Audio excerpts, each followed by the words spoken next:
Bonjour à toutes et à tous, merci au scribe accroupi pour son invitation. Donc nous sommes ici dans la bibliothèque de Louis XVI. Quoi de mieux qu'une bibliothèque pour présenter un livre? Quoi de mieux que la bibliothèque de Louis XVI pour présenter un livre qui parle beaucoup de Louis XVI et de son règne? Alors, cette bibliothèque, c'est le premier chantier de Louis XVI dans ce château, puisque c'est un lieu dont le chantier débute quelques semaines après la mort de Louis XV, au début du mois de juin 1774. Et au moment où Louis XVI prend possession de cette bibliothèque, à la fin de l'année 1774, il a rompu à la fois symboliquement et politiquement avec l'héritage du règne précédent, puisqu'il a rappelé les parlements que Louis XV avait renvoyés et notamment il a chassé durant l'été les ministres de Louis XV. Donc c'est un nouveau règne qui débute et cette bibliothèque symbolise également ce nouveau règne.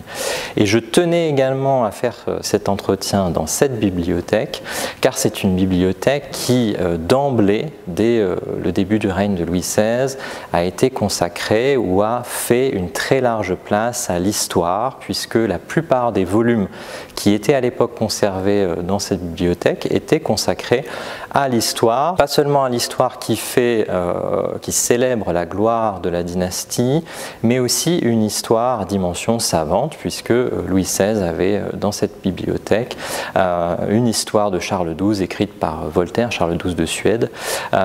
et toute une panoplie de livres d'histoire consacrés à l'histoire politique, mais aussi à l'histoire des révolutions en Europe et dans le monde. Donc c'est un lieu qui symboliquement se rattache aussi à l'histoire et aux livres d'histoire.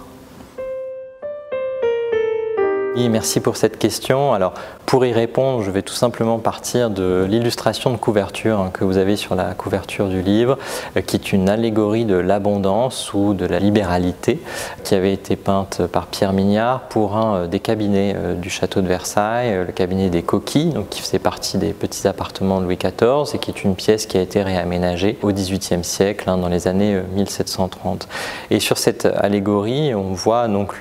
la fortune ou l'abondance qui déverse une bourse d'or qui contient aussi une couronne, un sceptre, etc. Et donc qui illustre assez bien ce dont parle ce livre. C'est à la fois une pratique sociale et politique, celle des rois de France, qui distribuent l'argent à la fois pour démontrer leur pouvoir, qui distribuent l'argent pour récompenser les alliés sociaux du régime, leurs serviteurs, ceux qui servent le roi, qui servent l'État. Et c'est un livre qui nous permet de traiter de la relation entre le roi et sa noblesse, et par le prisme de l'argent, et aussi de cette relation très symbolique qui, par les pensions, liait certains des sujets du roi à la personne du roi lui-même. Donc c'est à la fois un livre qui nous permet de relire, de voir autrement l'histoire de la monarchie d'Ancien Régime et aussi des débuts de la Révolution française, au moment où tout ce système de grâce royale fait l'objet d'une enquête de la part des députés et de profondes réformes qui en changent la nature juridique, mais aussi symbolique et politique. Alors ce livre s'appuie principalement sur deux corpus de sources principaux. Le premier corpus est constitué par ce qu'on appelle les dossiers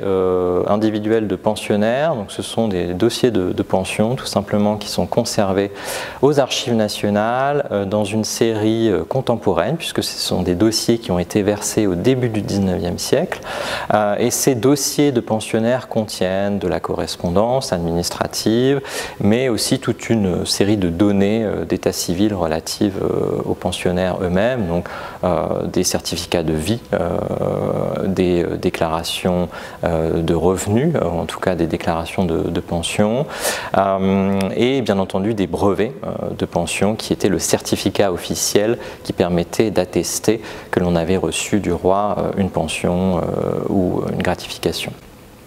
Et l'autre corpus principal, c'est l'ensemble des documents qui ont été rassemblés par le comité des pensions de l'Assemblée nationale constituante au début de la Révolution française. Donc c'est un comité l'équivalent d'une commission d'enquête parlementaire, dirait-on aujourd'hui, qui s'est réunie, qui a été constituée au début de l'année 1790 afin d'enquêter sur les abus de la monarchie française. Et ce comité a rassemblé, en faisant des demandes à toutes les administrations ministérielles de l'époque, toute une série de données, notamment des listes de pensionnaires, mais également a eu une correspondance avec les administrateurs qu'elle a rendue publique et a publié, rédigé et publié toute une série de rapports destinés aux députés de l'Assemblée nationale constituante afin de leur expliquer comment fonctionnait ce système de distribution des grâces royales sous l'Ancien Régime. Donc ces deux corpus, d'une certaine façon, sont un petit peu les deux jambes sur lesquelles s'appuie ce livre en termes de sources archivistiques, puisque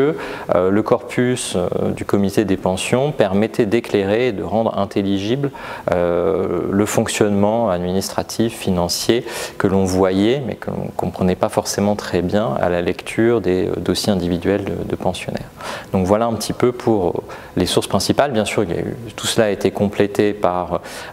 d'autres sources, notamment des registres de pensions qui sont conservés dans la série O1 des Archives nationales, hein, qui est bien connue, qui est la série Maison du Roi, mais aussi un peu de correspondance ministérielle et bien entendu des publications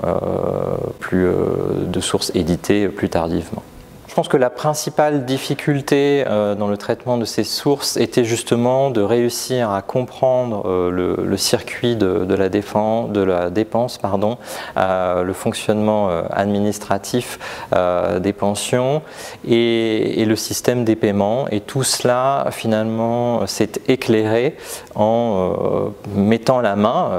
parfois de manière un peu hasardeuse, sur des mémoires qui avaient été rédigées par des commis des bureaux des départements ministériels pour expliquer aux ministres comment cela fonctionnait. Et donc ça, c'est à chaque fois une excellente trouvaille pour l'historien, puisque ça nous permet de comprendre, nous aussi, comment cela fonctionnait. Et puis, bien entendu, les rapports du comité des pensions dont j'ai parlé, qui étaient destinés à exposer le fonctionnement des abus aux députés de l'Assemblée nationale constituante et qui avaient une dimension pédagogique qui permettait de lever toute une série d'obstacles et de donner une dimension heuristique, finalement, à toute cette recherche.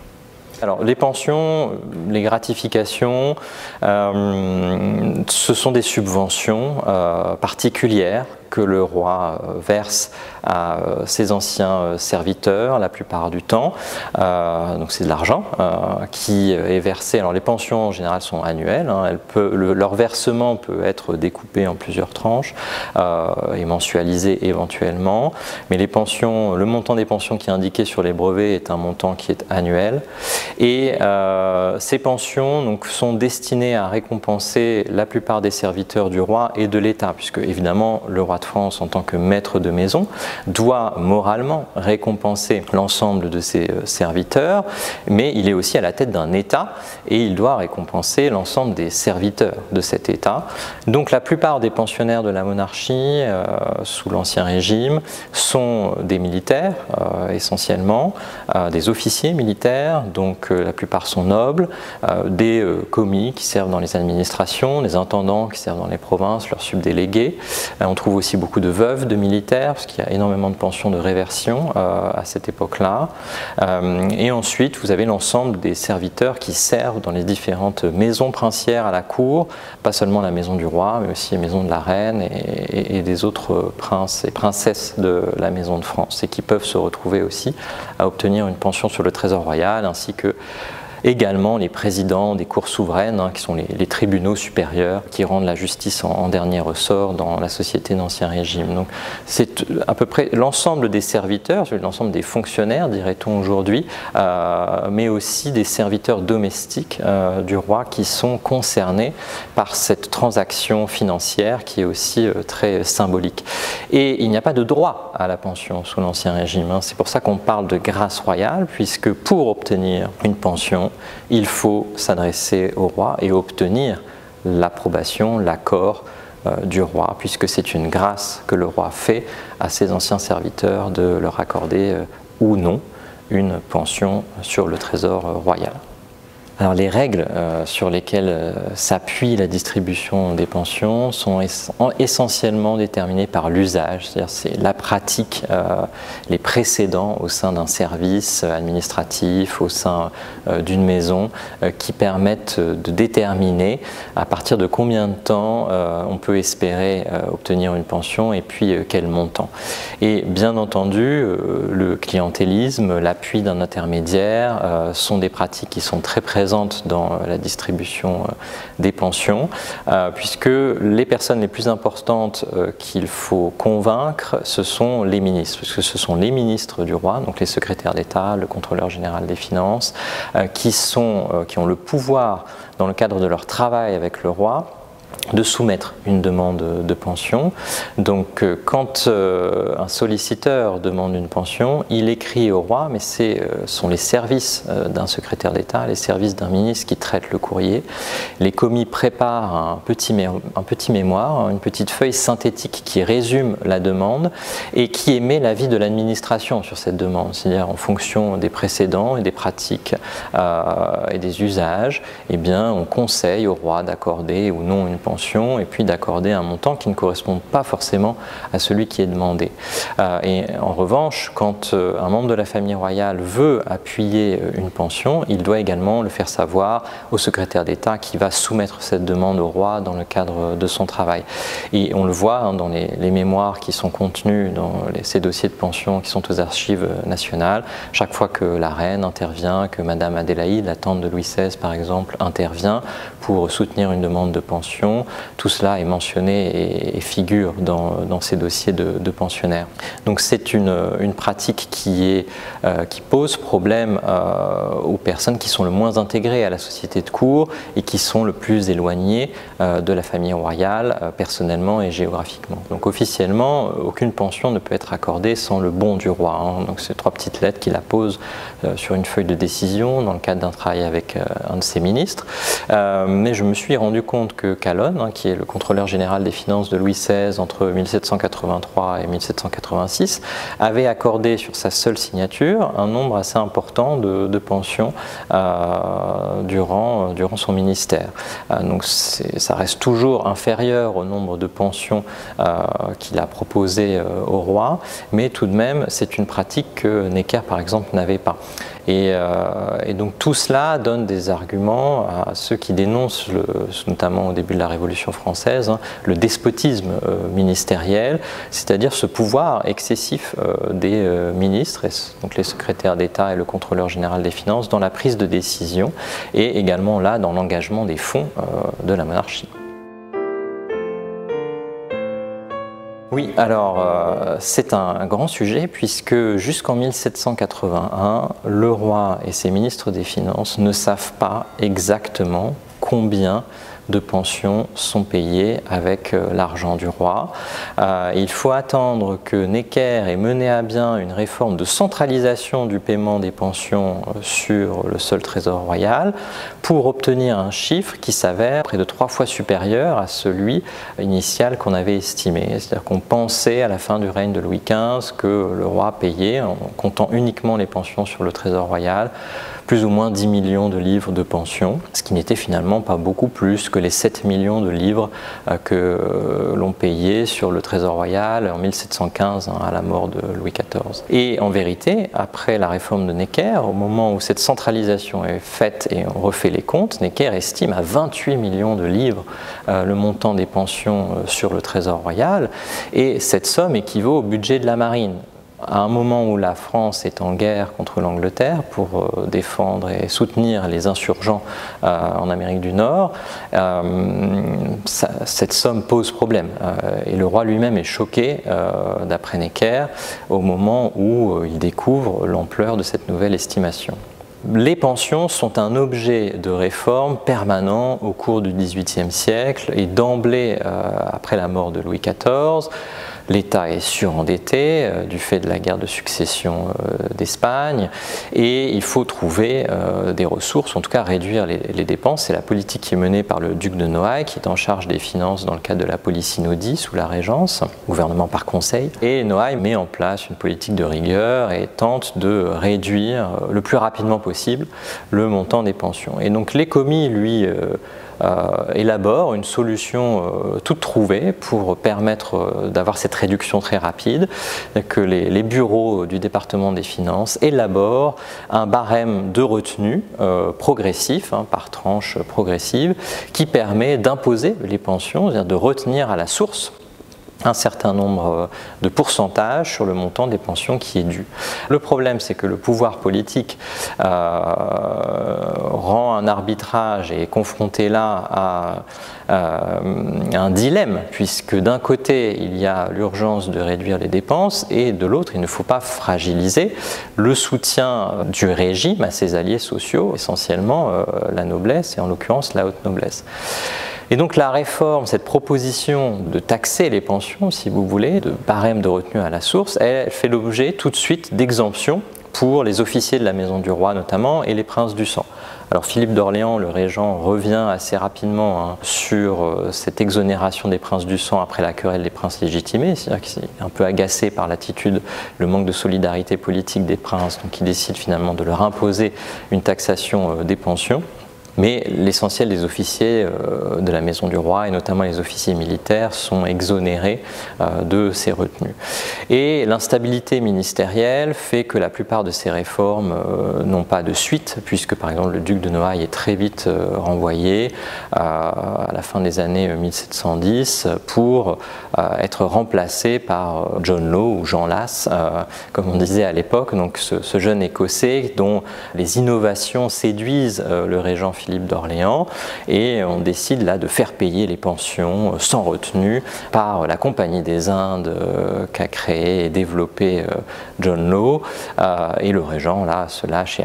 distribue une quantité de pensions considérable à son entourage. Donc cette idée d'un barème de retenue, elle refait surface au cours du XVIIIe siècle à plusieurs reprises, avec plus ou moins de pérennité. Et l'autre idée, c'est d'avoir un état général des pensions unique, c'est-à-dire une liste unique de l'ensemble des pensions. Donc le duc de Noailles, sous la Régence, essaye de mettre en œuvre cette réforme sans y parvenir. Et il faut attendre Necker, en fait, la réforme de Necker, la centralisation des paiements au Trésor en 1781,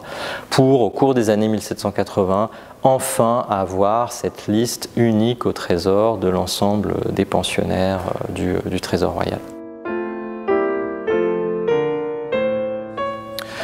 Alors c'est une question intéressante, je dirais pas directement, mais en tout cas la question des pensions contribue en tout cas à alimenter le malaise au sein de la noblesse et à fragiliser le lien symbolique entre le roi et son armée.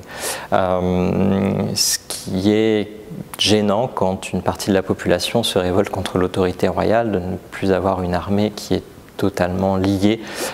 au monarque dans ce système monarchique. Et là encore, Necker est celui qui est à l'origine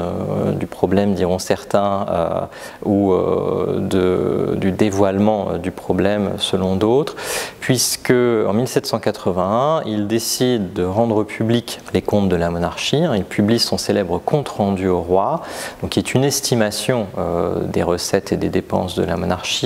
Le but de cette initiative, qui est totalement inédite, puisque les dépenses du roi n'étaient pas un objet public sous l'Ancien Régime, était même plutôt une affaire secrète, et c'est totalement inédit, et le but c'est de montrer aux créanciers, aux rentiers qui prêtent au roi que l'État est bien géré, que le budget est excédentaire, et l'autre intérêt c'est de montrer aux Anglais que le roi, après quelques années de guerre, eh bien, a des comptes qui lui permettent de continuer le conflit. Donc il y a une part de manœuvre de communication dans la publication du compte-rendu. Le problème, c'est que Necker rend public également le montant des pensions de la monarchie, donc 28 millions de livres, C'est un montant qui est vraiment considérable et qui crée le malaise au sein de la noblesse d'épée. Et ce malaise s'exprime quelques années plus tard dans les cahiers de doléances qui sont rédigés en 1789 par les Trois Ordres. La noblesse a le sentiment, soupçonne en tout cas, que l'essentiel de cet argent va à la cour et aux courtisans. Puisque l'erreur sans doute que Necker a pu faire en 1781, c'est qu'il n'a pas précisé la ventilation de ce montant de 28 millions de livres. Si bien qu'on ne sait pas trop qui en profite le plus. Et les officiers militaires qui sont souvent à la retraite avec 600 livres de pension, guère beaucoup plus, s'interrogent à qui va tout cet argent, 28 millions de livres, alors que nous n'avons, après une carrière, enfin toute une vie de service, obtenu que 600 livres de retraite. Donc la rancœur à l'égard de la cour ne fait que s'exacerber. Et elle s'exprime assez clairement dans les cahiers de doléances, notamment ceux de la noblesse, puisque c'est la noblesse qui réclame la publication de la liste nominative des pensionnaires sur le Trésor royal, c'est-à-dire que les nobles veulent connaître les noms, tout simplement, et les montants, à qui profitent ces pensions,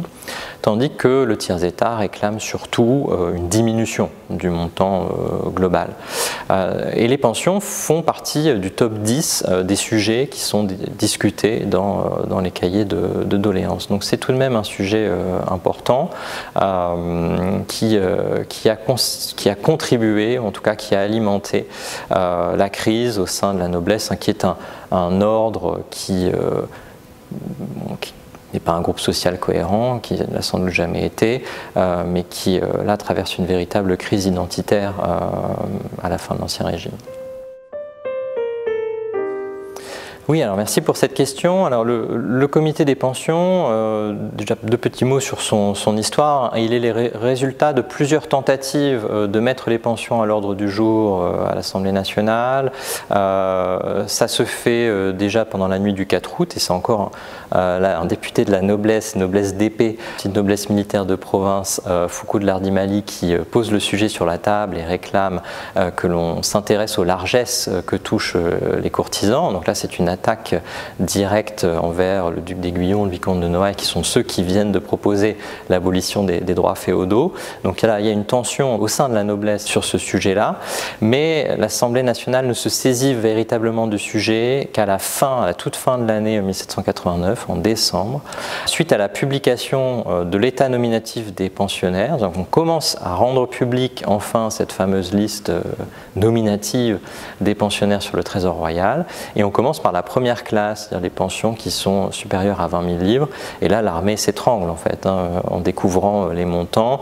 qui sont touchés par les membres de l'entourage royal. Donc il y a une espèce d'alliance qui se noue entre les patriotes qui sont représentés par le député Armand Gaston Camus et par des députés de la noblesse militaire comme le baron de Winfem, qui est un spécialiste des récompenses militaires, pour traiter enfin cette question des abus et donc aboutir à la création d'un comité des pensions dont le travail consistera à enquêter sur l'ensemble des abus dans le domaine des finances et à proposer une loi, une réforme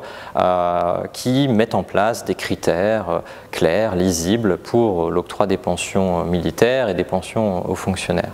Donc ce comité, la création de ce comité a lieu le 4 janvier 1790 et s'accompagne d'une suspension du montant, enfin du paiement des pensions les plus élevées et donne lieu donc à l'ouverture de cette enquête menée par Armand Gaston Camus. Et très vite, le comité des pensions cherche à mettre la main sur ce livre rouge, qui est en fait un document qui s'appelle livre rouge parce qu'il y a tout simplement une couverture de maroquin rouge, comme beaucoup de registres d'ailleurs de l'administration royale à cette époque,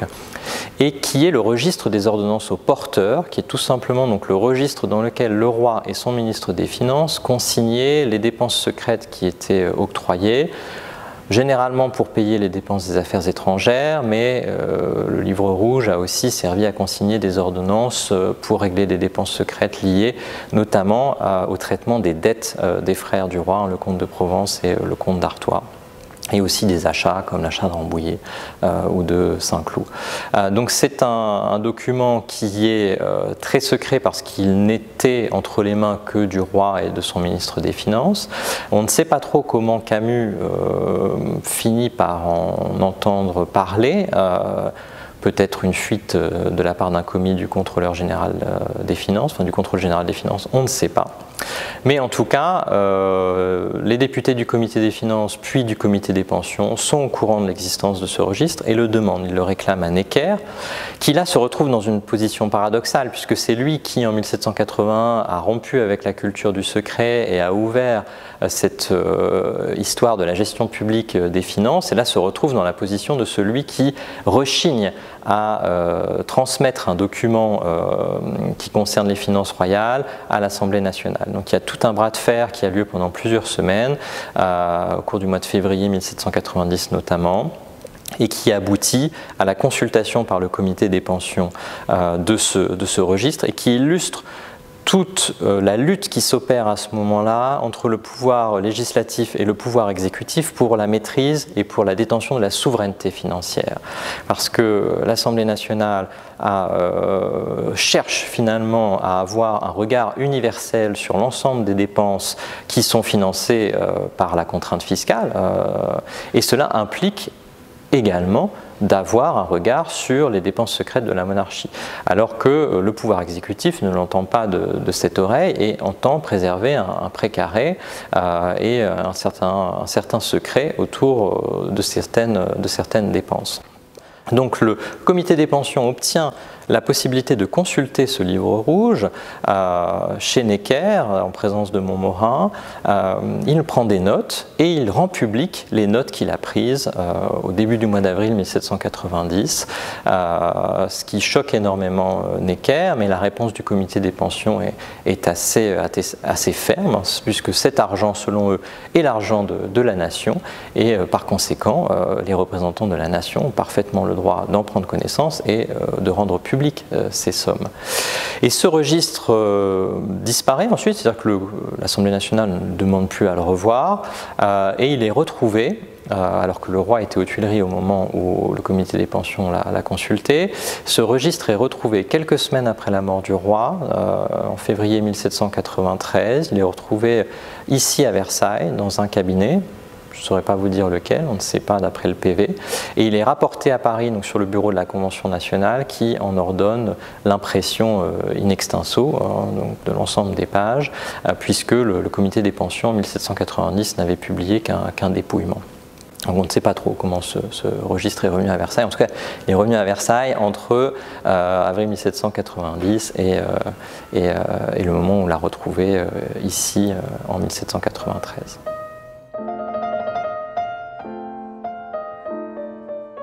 Oui, alors c'est pas résolu, c'est-à-dire qu'en fait le comité des pensions obtient tout de même une décision importante, c'est le vote de cette loi du 22 août 1790 qui crée en fait le premier système de retraite de la fonction publique d'État et de l'armée. Et c'est un geste important puisqu'en fait il détache le roi de la mainmise qu'il pouvait avoir sur les récompenses militaires. Et d'ailleurs Louis XVI s'en plaint quand il rédige sa déclaration pour sortir de Paris en juin 1791, il déplore de ne plus pouvoir faire de grâce, notamment à l'armée. Donc il y a une rupture symbolique assez forte qui s'opère avec cette loi, mais qui ne résout pas la question du financement des pensions, puisqu'en fait ce texte n'est pas financé, et d'ailleurs ne crée pas un système de retraite pour tout le monde. Donc ça c'est un sujet qui nous rattache à une autre histoire, l'histoire des conquêtes sociales qui est plus contemporaine. Néanmoins, ce qui se passe aussi à l'été 1790, c'est la séparation de la notion de récompense du service rendu à l'État, de la récompense du service rendu au roi. C'est-à-dire qu'en même temps que cette loi sur les pensions est élaborée, on crée pour le roi une liste civile, et c'est avec cette liste civile, qui est une enveloppe annuelle fixe, dont le montant est plafonné, que le roi doit entretenir sa cour et avec laquelle il doit récompenser désormais ses serviteurs, ses domestiques. Donc le comité des pensions s'ingénie génie s'occupe de séparer finalement les dossiers de pension qui relèvent de l'État ou du service de la Cour. Et ça, on le retrouve, ce système de liste civile, il perdure sous les régimes de la Restauration et même sous le Second Empire. Mais voilà, alors pour répondre à votre première question là, sur l'actualité, c'est vrai que c'est un livre sur le pouvoir qui parle des finances publiques, de l'histoire de la transparence de l'argent public et qui peut faire écho à des sujets d'actualité en ce moment. Donc chaque lecteur finalement se fera son idée ou plutôt trouvera l'écho qu'il voudra en lisant ce livre, mais il est certain que dans cette histoire-là, on croise des enjeux qui sont liés à la distribution de l'argent qui provient de la contrainte fiscale, de la récompense du service rendu à l'État, un peu l'histoire des retraites, et puis les enjeux de transparence du pouvoir politique.